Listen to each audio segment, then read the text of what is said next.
আগুনটা কি করে লাগলো?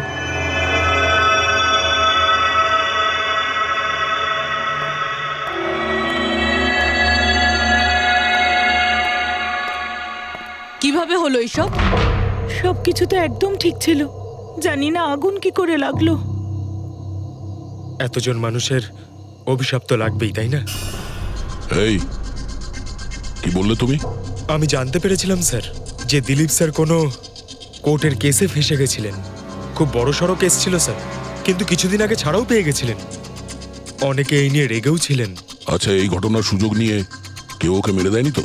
না, কোর্টে উনি নির্দোষ প্রমাণিত হয়েছিলেন, উনি কিচ্ছু করেননি। কি কেস ছিল? 9 বছর আগে জামাইবাবু থিয়েটারে আগুন লেগে গিয়েছিল, যার জন্য বেশ কয়েকজন মারাও গিয়েছিল, আর সমস্ত দোষ জামাইবাবুর ঘাড়ে চাপলো। এমনি এমনি কি করে আগুন লাগতে পারে? এটা নিশ্চয়ই কারোর প্ল্যানিং। কাউকে সন্দেহ হচ্ছে আপনাদের? এটা কে করতে পারে? যে কেউ করতে পারে, অনিতাও করতে পারে। কোন অনিতা? টনির ওয়াইফ, ও এখানে এসেও ছিল।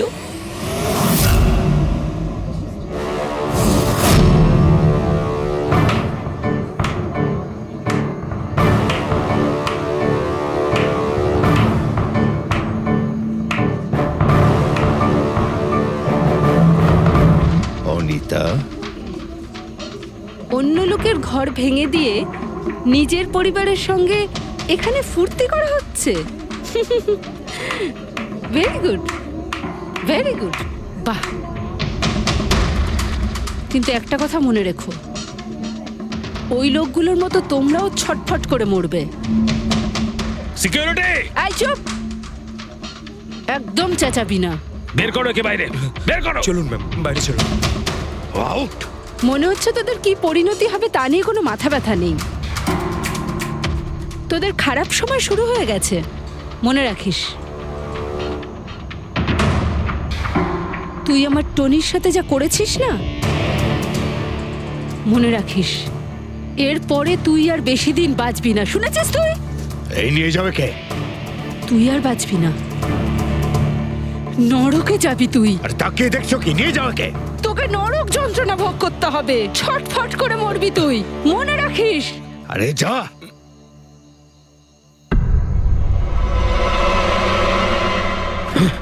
Let's enjoy Rohan. আরে ভুলে যাও।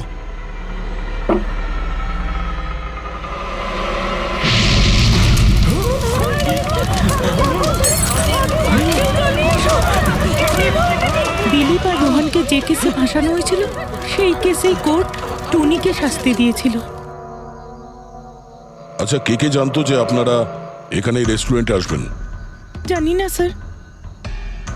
আচ্ছা, দিলীপ বাবু আসার আগে এই চেয়ারের আশেপাশে কাউকে দেখেছিলেন? কোনো অচেনা কাউকে? না স্যার, কাউকেই দেখিনি স্যার। এই টেবিলটাকে রিজার্ভ করেছিল? দিলীপবাবু ফোন করেছিলেন, বলেছিলেন যে আমাদের জন্য টেবিল রিজার্ভ করে রাখো। সবসময় এখানেই বসতেন, এই টেবিল, এই চেয়ারেই। রেগুলার কাস্টমার ছিলেন আমাদের। কারোর আগে থেকে জানা ছিল যে দিলীপ এখানে এই চেয়ারে বসবে? স্যার, চেয়ারের আশেপাশে তো এমন কোনো জিনিস নেই যা দিয়ে আগুন লাগতে পারে। এ তো অদ্ভুত ধরনের mystery. CCTV camera,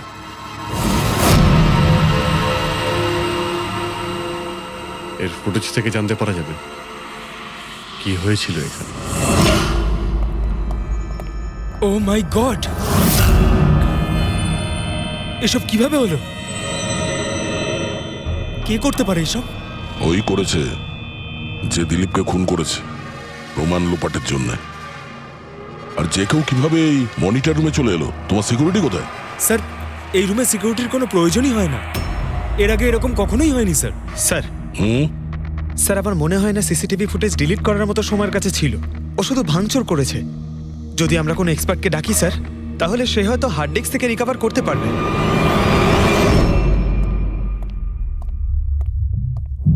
sir, sir 9 বছর আগে দিলীপ আর রোহনের একটা থিয়েটার ছিল, যেটায় আগুন লেগে গিয়েছিল। এক্সিট এন্ট্রির দরজা বন্ধ থাকার কারণে 12 জন লোক আগুনে পুড়ে মারা যায়। ভিকটিমদের ফ্যামিলি যখন কেস করে, তখন ইনভেস্টিগেশনে জানা যায় যে সেই সময় একজন গার্ড ছিল, হ্যাঁ, টনি। হ্যাঁ স্যার। স্যার, কোর্টে এটা প্রমাণ হয়ে গিয়েছিল যে টনি অনেক মদ খেয়েছিল, আর মদের নেশায় সে এতটাই চুর ছিল যে ইমার্জেন্সি এক্সিটের দরজাও খুলতে পারেনি। হ্যাঁ, কিন্তু এই টনির স্ত্রী অনিতা এটা মানতে রাজিই নয় যে ভুলটা টনি করেছিল। স্যার, শুধু উনিই নন, অনেক আর্টিকেল এবং নিউজ পেপারও কিন্তু কোর্টের সিদ্ধান্তের ব্যাপারে কথা বলেছিল। যখন এই ঘটনাটা ঘটেছিল তখন দিলীপ আর রোহনের বিরুদ্ধে সলিড এভিডেন্স ছিল, কিন্তু তারপর কেস চলতে থাকলো। 9 বছর হয়ে গেল। কিছু প্রত্যক্ষদর্শী বয়ান বদলে দিল, আর কিছু লোক বাইরে চলে গিয়েছিল। স্যার, দিলীপ আর রোহন নিশ্চয়ই টাকা আর ক্ষমতার অপব্যবহার করেছে, আর এই কথাটা নিশ্চয়ই টনি জানতে পেরেছিল। ওই হয়তো পাঠিয়েছে অনিতাকে দিলীপকে মারার জন্য। কিন্তু ফেডরিক, যখন অনিতা ওখানে ছিলই না, তাহলে আগুন লাগালো কি করে? না না, সিকিউরিটি লোকেরা তো ওকে বাইরে বের করছিল ওই রেস্টুরেন্ট থেকে। এমন কি জিনিস ছিল যার জন্য হঠাৎ করে আগুন লাগলো? স্যার, হয়তো ডক্টর সালুংখে আমাদের কোনো হেল্প করতে পারে। না হলে অনিতা।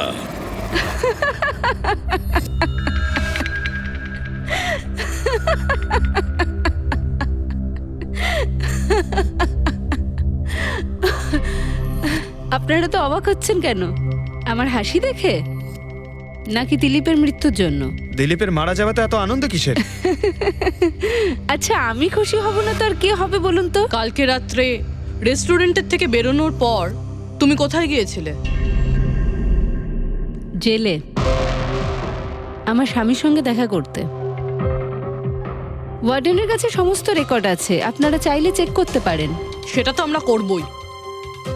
আর এইটাও যে তুমি ওই আগুনটা লাগালে কিভাবে?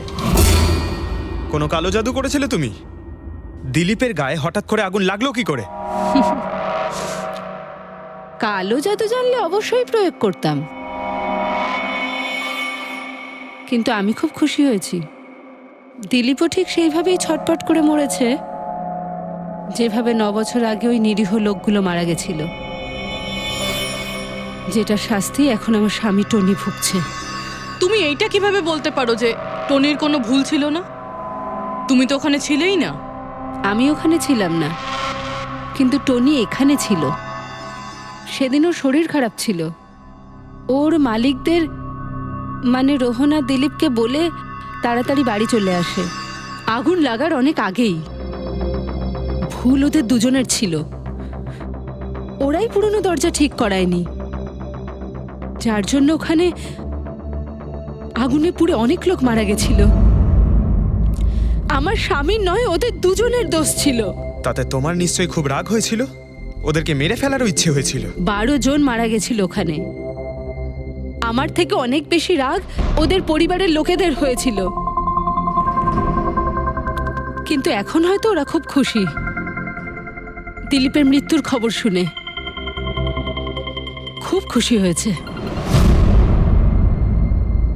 ওরা আরো বেশি আনন্দ পাবে যেদিন রোহন পুড়ে মরবে।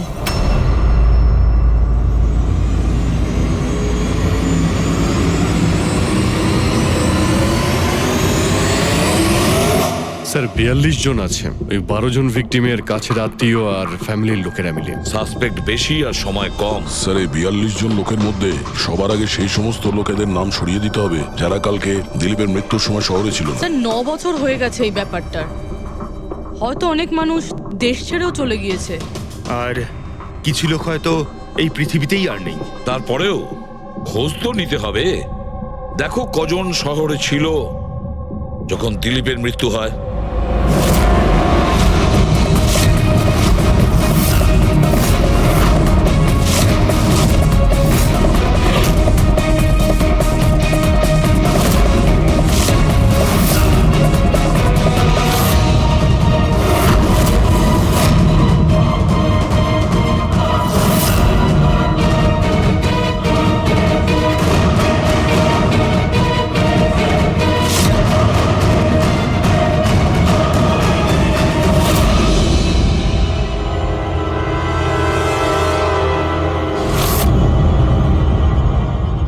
হ্যাঁ পঙ্কজ, কজন এখানে আছে?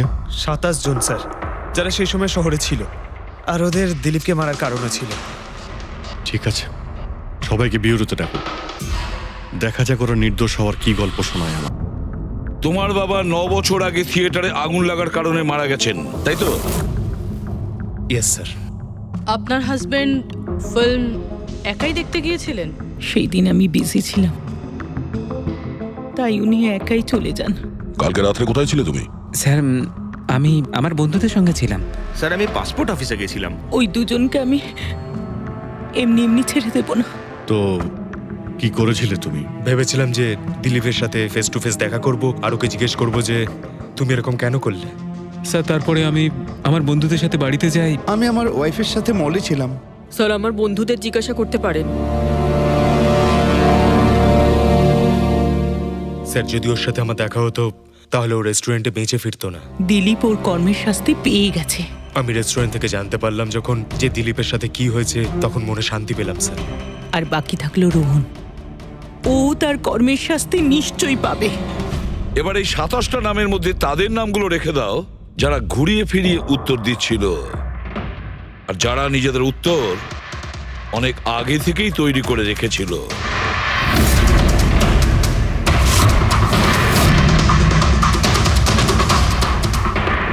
স্যার এবার 15 জন রইল। এবার এই 15 জনকে ওই দিনের ব্যাপারে জিজ্ঞাসা করতে হবে যখন 9 বছর আগে থিয়েটারে আগুন লেগেছিল। দেখা যাক কে সব থেকে বেশি রেগে যায় আর কে মুখ ঘুরিয়ে নেয়। স্যার আমার ভাই মাধ্যমিক পাশ করেছিল, ও বলেছিল বন্ধুদের পার্টি দিতে চায়, সিনেমা দেখাতে চায়, টাকা দাও। স্যার আমি সেই জন্য ওকে টাকাও দিয়েছিলাম। হয়তো ওই টাকাটা আমার ওকে দেওয়া একেবারেই উচিত হয়নি স্যার। যে এই কাজটা করে থাকুক খুব ভালো করেছে। আজকে আমি খুশি, আজ আমি খুব খুশি।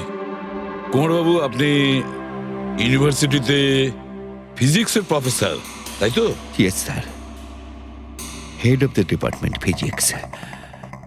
কিন্তু আমার নিজের ছেলেরই পড়াশোনায় কোনো ইন্টারেস্টই ছিল না। অনেক বকেছি আমি ওকে, কিন্তু তাতে কোনো রকম কোনো লাভই হয়নি। 1 নম্বরের বদমাইশ হয়ে উঠেছিল। সেদিনও কলেজ বাঙ্ক করে বন্ধুদের সাথে সিনেমা দেখতে চলে গিয়েছিল। আর স্যার তারপর ও আর কোনোদিন বাড়ি ফিরে আসেনি। হিমেশ, রাইট? তুমি কন্ট্রাক্টর না? হ্যাঁ স্যার। হিমেশ, 9 বছর আগে তুমি তোমার স্ত্রীর সঙ্গে সিনেমা দেখতে গিয়েছিল ওই সিনেমা হলে? আমাদের নতুন নতুন বিয়ে হয়েছিল, স্যালোনির সাথে সিনেমা দেখতে গিয়েছিলাম। ওর খুব খিদে পেয়েছিল, আমি সিঙ্গাড়া আনতে বাইরে গেছিলাম। আমি আমি ওখানে ফিরে গিয়ে দেখলাম ওখানকার দরজা লক হয়ে গেছে, আর ভেতর থেকে লোকেদের চিৎকার চেঁচামেচি শোনা যাচ্ছিল, আর আর খুব ধোঁয়া বেরোচ্ছিল ওখান থেকে। আমি স্যার দরজা খোলার অনেক চেষ্টা করেছিলাম, আমি খুব চেষ্টা করেছিলাম। আমি পাগলের মতো দরজায় ধাক্কা দিতে থাকি। সালোনি সালোনি সালোনি বলে আমি চিৎকার করতে থাকি, কিন্তু আমি কিচ্ছু করতে পারিনি স্যার। আমি কিচ্ছু করতে পারিনি, আমার সালোনিকে আমি বাঁচাতে পারিনি। ওখানে তো একটা গার্ডও ছিল না, টনি? ও কি দরজা খোলেনি? ছিল না স্যার। ওখানে কোনো গার্ড মানে আর কাউকে দেখেছিলে তুমি? কেউ ছিল না স্যার, কেউ ছিল না। আমি 9 বছর আগে কোর্টে যে কথা বলেছি আজও তাই বলছি। যখন সিনেমা হলে আগুন লেগেছিল তখন টনি ওখানে ছিল না স্যার।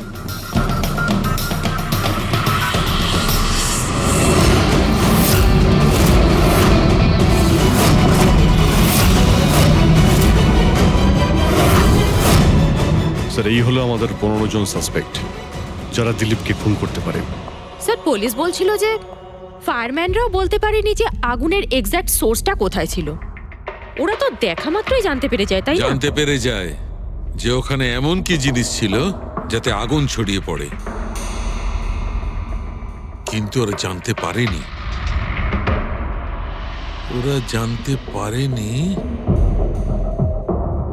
ওরা এই জন্য জানতে পারেনি কারণ ওই জিনিসটার না ছিল কোনো গন্ধ, না ছিল রং। Exactly sir. যদি এটা লিকুইড হতো না তাহলে দিলীপ নিশ্চয়ই বুঝতে পারতো ওই চেয়ারটায় বসা মাত্রই। আর পাউডার থাকলে আমরা টেস্ট করে পেয়ে যেতাম। তার মানে এটা তো গ্যাস। তার মানে হচ্ছে এটা ছিল গ্যাস। গ্যাস। এই জন্য ওই ফায়ারম্যান জানতে পারেনি যে কিসের জন্য আগুন লেগেছিল। ইনফ্লেমেবল গ্যাস বস, যার শুধু একটা স্পার্কের দরকার হয় জ্বলে উঠবার জন্য। কিন্তু একটা কথা বুঝতে পারছি না, দিলীপ যে চেয়ারে বসেছিল সেই চেয়ারে গ্যাস আসলো কোথা থেকে? চেয়ার থেকেই। কি চেয়ার থেকে? সেটা এইভাবে বস, যে চেয়ারে দিলীপ বসেছিল তার নিচের অংশে কেউ ওই ইনফ্লেমেবল গ্যাসকে স্প্রে করেছিল। মারা যাওয়ার সময় দিলীপের সংস্পর্শে দুটো জিনিস ছিল। একটা তো এই চেয়ার যেটাতে ও বসেছিল, আর একটা ওয়াইনের গ্লাস যেটা ও হাতে ধরেছিল। আমরা এই দুটো জিনিসই চেক করেছি। তো এই চেয়ারটা থেকে আমরা ইনফ্লেমেবল গ্যাসের কিছু ট্রেসেস পেয়েছি। বস, আমাদের আশেপাশের পরিবেশে সর্বদা জ্বলনশীল পদার্থ ঘুরে বেড়ায়, যেটা কখনো কখনো স্পন্টেনিয়াসলি জ্বলে যায়। যেমন হচ্ছে মাস গ্যাস, একটা ন্যাচারাল বায়োগ্যাস, আর জ্বলনশীল গ্যাস এর মেইন কম্পোনেন্ট। তার মানে ইনফ্লেমেবল গ্যাস যে কোনো সময় হাওয়াতে এমনি এমনি জ্বলে উঠতে পারে? না ফ্রেডি, নিজে নিজে নয়। যখন পরিবেশটা খুব বেশি উত্তপ্ত হয়ে ওঠে আর সেটা পরিবেশের অক্সিজেনের সঙ্গে মিশে যায়, তখন একটা সুপার হাই টেম্পারেচার উৎপন্ন হয়, যার কারণে এই আগুন লেগে যায়। কিন্তু ডক্টর সালুখে, ওখানে তো এরকম কোনো হাই টেম্পারেচারের মতো কিছু ছিলই না। এক্স্যাক্টলি, এমন কোনো ডাইরেক্ট সোর্স ছিলই না যাতে তাপ উৎপন্ন হতে পারে। বস, এই জন্যে আমার মনে হচ্ছে খুনি কোনো এক্সট্রা ডিভাইস ব্যবহার করেছিল এই এত বেশি টেম্পারেচার উৎপন্ন করার জন্য। আর এই চেয়ারটা তো রেডিই ছিল, এর তো শুধু একটা স্পার্কের দরকার ছিল। কিন্তু স্যার, এভাবে কেউ হিট কিভাবে উৎপন্ন করবে? হ্যাঁ, করা যেতে পারে তো। যেমন উদাহরণস্বরূপ ম্যাগনিফাইং গ্লাস। ম্যাগনিফাইং গ্লাস দিয়ে সূর্যের রশ্মিকে বিশেষভাবে ফোকাস করে আমরা ছেলেবেলায় কাগজ পড়াতাম।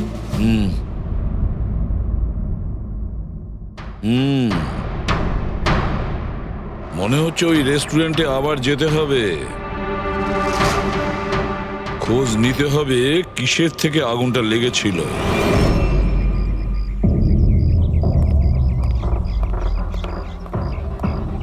সব জায়গায় দেখে ফেলেছি স্যার, কিন্তু এমন কিচ্ছু খুঁজে পেলাম না যাতে আগুন লাগতে পারে।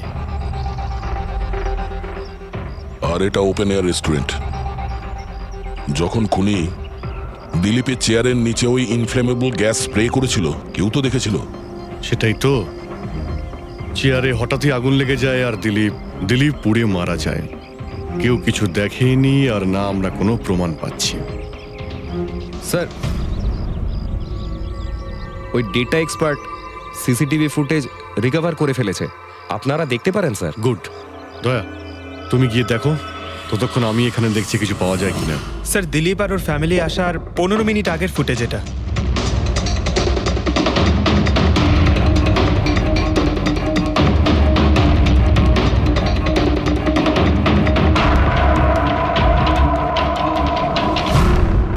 এ চেয়ার চেঞ্জ করছে। এর কোনো দ্বিতীয় অ্যাঙ্গেল আছে কি এই সময়েরই? চেক করো। 1 মিনিট স্যার।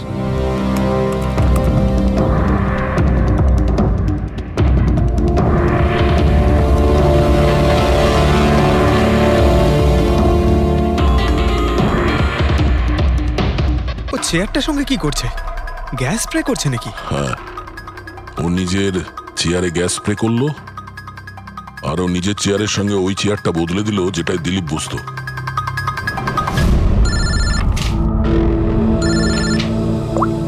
হ্যাঁ দয়া। আচ্ছা, গ্রেট, গুড ওয়ার্ক দয়া, গুড ওয়ার্ক। কি হলো স্যার?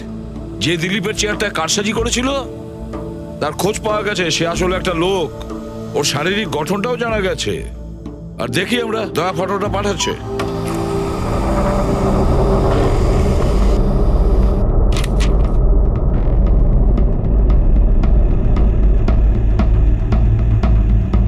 খুনি এই বাকি লোকগুলোর মধ্যেই কেউ একজন, এদেরই মধ্যে কেউ। আর এবার এর পরের শিকার রোহান।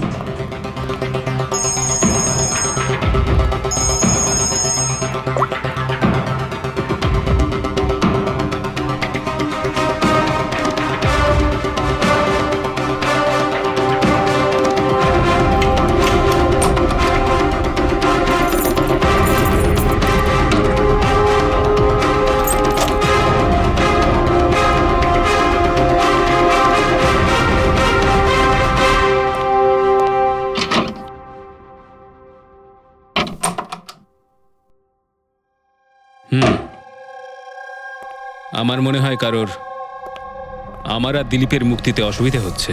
আমার প্রাণের ঝুঁকি আছে এখানে। I'll talk you later, bye. Sir everything is okay. All right, তুমি এখানেই থাকবে আর কাউকে ভেতরে ঢুকতে দেবে না। Be alert, okay? Okay sir.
My god,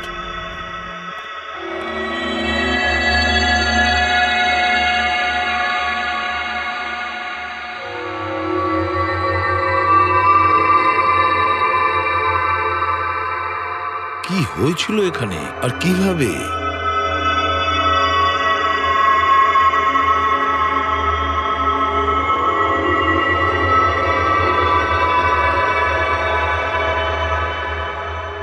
এখানে আর অন্য কোনো জিনিসের স্মেল পাওয়া যাচ্ছে না, শুধু এই পোড়া লাশটার দুর্গন্ধ ছাড়া। মানে স্যার এই মার্ডারটাও ইনফ্লেমেবল গ্যাস দিয়েই করা হয়েছে হয়তো। এসব হলো কিভাবে? হ্যাঁ স্যার আসলে আমি রোহন স্যারের বডিগার্ড। আচ্ছা, তাহলে আপনারা কোথায় ছিলেন যখন এসব হলো? স্যার রোহন স্যার আমাকে বাইরে পাহারা দিতে বলেছিলেন। তার কিছুক্ষণ পরেই আমি ওনার চিৎকার শুনতে পেয়ে ওনার রুমের দিকে দৌড়ে আসি আর দেখি দরজার চারদিক থেকে ধোঁয়া বেরোচ্ছিল। আমি অন্য চাবি দিয়ে দরজা খুলে ভিতরে যাওয়ার পর দেখলাম যে স্যার ততক্ষণে রোহন স্যার পুড়ে গেছেন। আপনারাও কেউ কিছু জানেন না?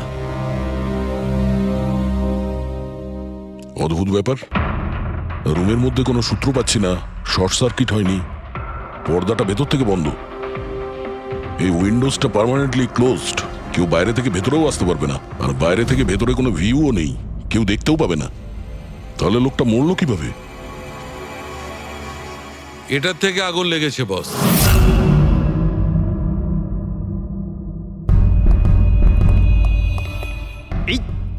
এই জিনিসটা দিয়ে? এটা কি স্যার? এটা হচ্ছে ফিলামেন্ট। ফিলামেন্ট? ইলেকট্রিক বাল্বের ভেতরের ফিলামেন্ট। যখন এই ফিলামেন্টের ভেতর দিয়ে ইলেকট্রিক পাস করানো হয় তখন এটা গরম হয়ে লাল হয়ে যায়। বস, খুনিও এই টেকনিকটাই ব্যবহার করেছে ওই জ্বলনশীল গ্যাসটাকে জ্বালানোর জন্য। কিন্তু ওই রেস্টুরেন্টে যেখানে দিলীপ মারা গিয়েছিল ওখানে তো আমরা এরকম কোনো ফিলামেন্টের মতন কিছু পাইনি। বস, এত ছোট্ট একটা জিনিস, ওটা খোলা জায়গা, হয়তো কোথাও উড়ে চলে গেছে, কিন্তু এখানে তো পুরো ঘরটাই বন্ধ, তাই জন্যে খাটের তলায় এটা আমি পেয়ে গেছি। কিন্তু স্যার, ফিলামেন্ট দিয়ে ইলেকট্রিক পাস করানোর জন্য ওয়্যারসের কোনো না কোনো কানেকশন তো থাকা উচিত বেড পর্যন্ত। আছে, এখানেই নিশ্চয় কোথাও আছে। পুরো বেড চেক করেছি আমরা, রুমটাও চেক করেছি, এরকম কিছুই তো পাইনি আমরা। দয়া, ওই দরজাটা কিসের? Manager, yes sir. ওই দরজার ওপারে কি আছে? স্যার, আর একটা রুম আছে, এই রুমের সাথে ওটা কানেক্টেড। এমনিতে এই দরজাটা সিল থাকে, এটাকে কেউ খোলে না স্যার। খুলুন এই দরজাটা। Yes sir. আসুন স্যার।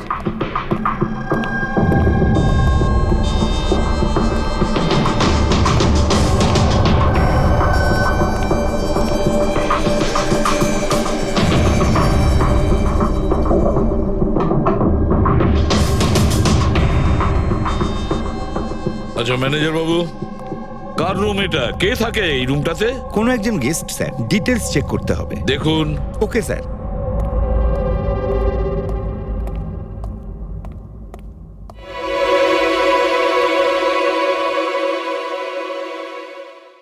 স্যার, ওখানে ওই রুমের মধ্যে যা হয়েছে স্যার, সব এই রুম থেকেই করা হয়েছে স্যার। কিন্তু যদি কারেন্ট এই রুম থেকে পাস করা হয়ে থাকে তাহলে এখান থেকে বেড পর্যন্ত কোনো না কোনো ওয়্যার তো থাকা উচিত। আর যদি থেকে থাকে তাহলে রোহন নিশ্চয়ই সেটা দেখতে পেয়েছে। হ্যাঁ, হয়তো ওর বডিগার্ডও দেখে থাকবে। ডাকো তো ওর বডিগার্ডকে। আপনি এদিকে আসুন।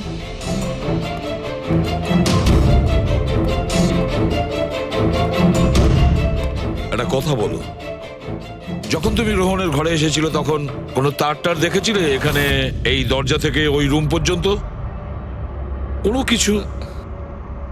না স্যার, রোহন স্যার এই রুমে ঢোকার আগে আমি এই রুমটাকে খুব ভালো করে চেক করেছিলাম, কিন্তু তার বা সেরকম কিছু আমার চোখে পড়েনি। ঠিক আছে, যাও তুমি। যাই হোক না কেন দয়া, খুনি এই দরজাটা ব্যবহার করেছে। এই দরজা দিয়ে রোহনের রুমে আসে আর রোহনের বেডে ইনফ্লেমেবল গ্যাস স্প্রে করে, আর যে কোনো ভাবেই হোক ফিলামেন্টে কারেন্ট দিয়ে দেয়, তাতে ফিলামেন্ট গরম হয়ে যায় আর ইনফ্লেমেবল গ্যাসে আগুন ধরে যায়, আর তাতে রোহনের মৃত্যু হয়। বস, একটা কথা কিন্তু ঠিক, খুনি যেই হোক না কেন তার ইলেকট্রিক আর কেমিক্যাল সম্পর্কে খুব ভালো জ্ঞান আছে। প্রফেসর কুমার, ফিজিক্সের প্রফেসর কুমার, ওর থেকে আর কে বেশি জানতে পারে এই ব্যাপারে? স্যার, ওই প্রফেসর কুমারের সঙ্গে দেখা করো। স্যার। দয়া, আমিও যাব তোমার সঙ্গে।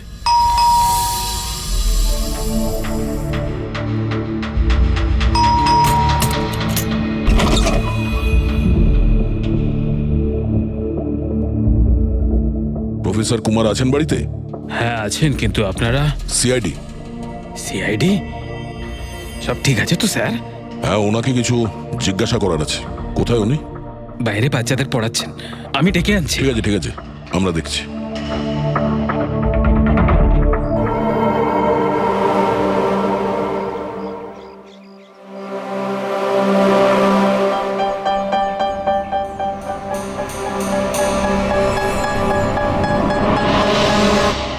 মিস্টার কুমার, আপনার কাছে আমাদের কিছু জিজ্ঞাসাবাদ আছে। বলুন, কি জানতে চান? আপনি এটাকে চেনেন? এটা তো ফিলামেন্ট। গুড, ঠিক চিনেছেন আপনি। আপনি জানেন আমরা এই ফিলামেন্টটা কোথা থেকে পেয়েছি? সেটা তো আপনারাই বলতে পারবেন কোথা থেকে পেয়েছেন। রোহনের বিছানার নিচে। কাল রাত্রে রোহন ওই বিছানাতেই পুড়ে মারা গেছে। হোয়াট? রোহনও মারা গেছে? কাল রাত্রে আপনি কোথায় ছিলেন? রাত 9টা থেকে ভোর 3টে পর্যন্ত। আপনারা আমাকে সন্দেহ করছেন? এটা আমাদের প্রশ্নের উত্তর হলো না মিস্টার কুমার। কাল আমি সারা দিন আর সারা রাত্রি বাড়িতেই ছিলাম। কোনো প্রমাণ? আগে আমার কাজের লোক রামু আর Bikash, please come here.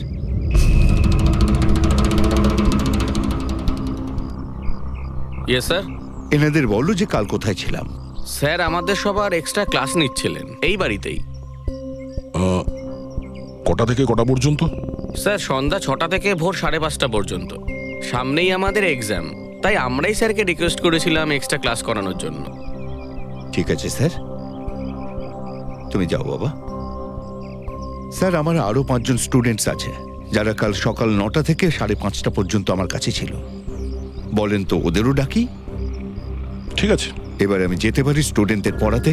Please please. Thank you.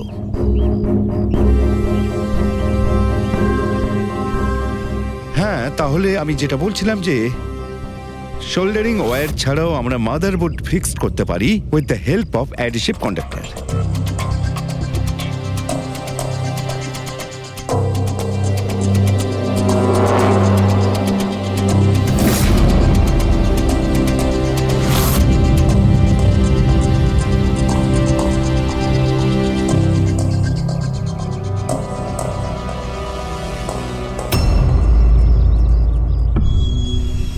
My god, my god! আরে ভাই, কি ব্যাপারটা? কি? আরে ভাই, এই ভুলটা আমি কি করে করলাম? কি গড, বুড়ো হয়ে গেছি আমি বুড়ো হয়ে গেছি। দয়া একটা কাজ করবে, 1 ঘন্টা পরে ফরেন্সিক ল্যাবে দেখা করো। একটা জিনিস দেখাবো। 1 ঘন্টা পরে। আরে ওই, হ্যাঁ বস, একটা কাজ করো, এই সুইচটা দিয়ে ওই বাল্বগুলোকে জ্বালাও। এই সুইচ দিয়ে? এই সুইচ দিয়ে? হ্যাঁ হ্যাঁ, এই সুইচটা দিয়ে। আরে এর মধ্যে কোনো কানেকশন দেওয়া নেই, কিভাবে জ্বলবে? তুমি প্রশ্ন করো না, কখনো কখনো আমার কথাটাও মেনে নাও। কখনো কখনো। এই অন করলাম। কই স্যার, কিছুই তো হলো না। হবে হবে। আরে কি হবে? কিছুই হবে না। হবে ভাই, বিলিভ মি, হবে। 1 মিনিট। আরে ওর শরীর ঠিক আছে তো? হ্যাঁ স্যার জানি না কি হয়েছে, প্রফেসর কুমারের সঙ্গে দেখা করে আসার পর থেকেই উনি বাল্ব নিয়ে খেলে যাচ্ছেন। একটা কথা বলো, ওই ফিঙ্গারপ্রিন্ট গুলোর খবর কি, যেগুলো তুমি হোটেলের লোকেদের কাছ থেকে নিয়েছিলে আর ওই রুমটা থেকে নিয়েছিলে? স্যার অনেক ফিঙ্গারপ্রিন্টস পাওয়া গেছে, কিন্তু সবগুলো স্টাফ মেম্বারসদেরই, এছাড়া আর কারোর পাওয়া যায়নি। এটা কিভাবে সম্ভব? এই যে দাদা, একটু এই দিকেও দেখুন। হ্যাঁ হ্যাঁ দেখছি। হ্যাঁ,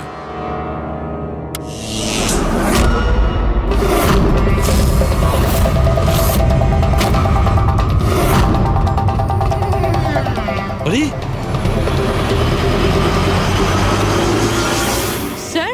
স্যার, এই বাল্বগুলো জ্বললো কিভাবে? এ কি কাণ্ড করলেন ডক্টর সালুকে? কোনো তার ছাড়াই আপনি সবকটা বাল্ব জ্বালিয়ে দিলেন। কিন্তু ডক্টর সালুকে, এটা আপনি করলেন কিভাবে? এটা ঠিক তেমন ভাবেই হয়েছে ফ্রেডি, যেমন ভাবে খুনি করেছিল। ওই দিলীপের চেয়ারটাতে আর রোহনের বেডে।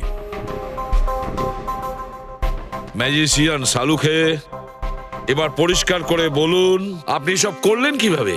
কারেন্ট কি হাওয়া থেকে আসলো? হাওয়া থেকে আসেনি বস, তাহলে? কারেন্ট এসেছে ইলেকট্রিক পেইন্টের সাহায্যে। Electric paint? হ্যাঁ, ইলেকট্রিক পেইন্ট। আসলে ইলেকট্রিকের যে তার হয় সেটা মেটালের হয়। Metal is a good conductor of electricity, সেই জন্য কারেন্ট ওর মধ্যে দিয়ে পাস করে।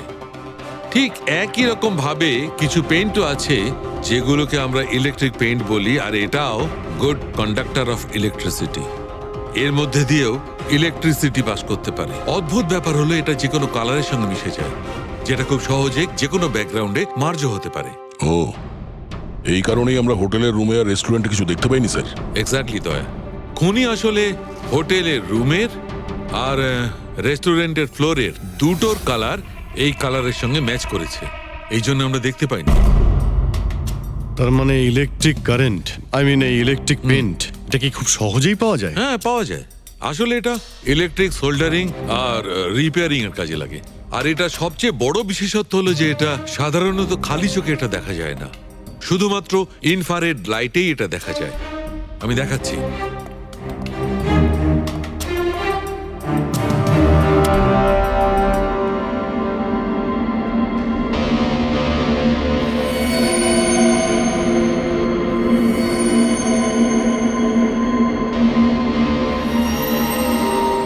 দেখেছো বস? হ্যাঁ, খনিও ঠিক এইভাবেই ইলেকট্রিক পেইন্টের ব্যবহার করেছে আর এই সার্কিট তৈরি করেছে।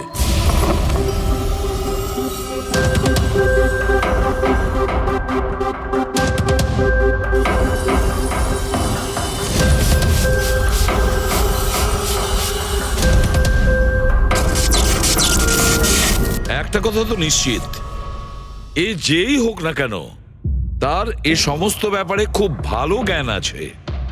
কিন্তু স্যার, এদের মধ্যে খুনি কে? ওই প্রফেসরের সঙ্গে তো কথা বলে নিয়েছি স্যার, ও তো না, এই মুন্সি।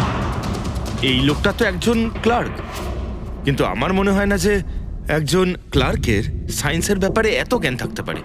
স্যার, এদের মধ্যে সব থেকে বেশি শিক্ষিত তো ওই প্রফেসর কি মনে হচ্ছে? এটা এমন কেউ হতে পারে যেটা প্রফেসরের মতো ইন্টেলিজেন্ট নয়, অথচ এই ব্যাপারে অনেক কিছুই জানে।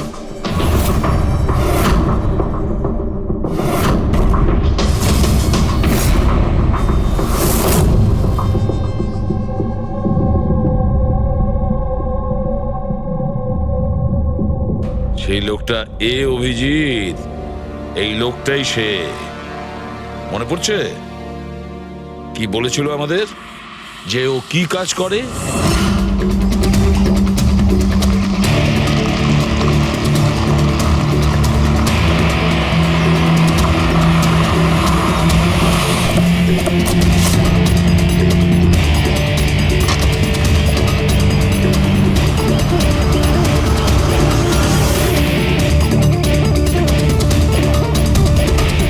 যাওয়া যাক শ্বশুর বাড়ি।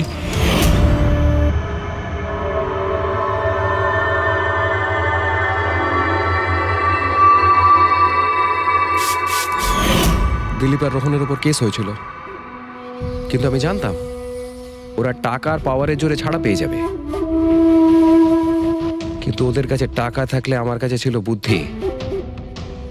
অনেক মাস ধরে ওদের আমি ফলো করেছি, ওরা কোথায় যাচ্ছে, কি করছে, কার সাথে দেখা করছে, সবকিছু।